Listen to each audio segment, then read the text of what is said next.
সুপ্রিয় দর্শক, আসসালামু আলাইকুম। কেমন আছেন আপনারা? নিশ্চয়ই ভালো আছেন। আজকের জাস্টে পেজে আপনাদের সবাইকে স্বাগত জানাচ্ছি। আজকে আমি আপনাদের সাথে শেয়ার করব ইরানের ক্ষেপণাস্ত্রগুলোর নির্ভুল আঘাতের পেছনে রয়েছে বেইদো 3। চলুন জানাচ্ছি এই বেইদো 3 কী এবং এটা কিভাবে কাজ করে।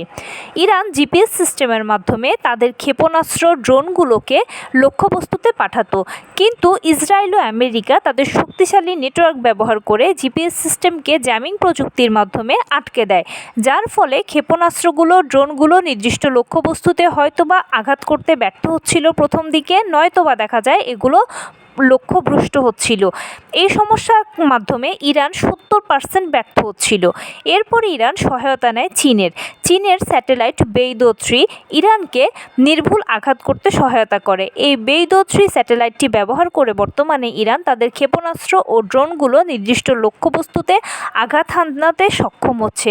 এর ফলে দেখা যাচ্ছে আমেরিকা $330 মিলিয়ন রাডারও কিন্তু ধ্বংস করে ফেলতে পেরেছে ইরান।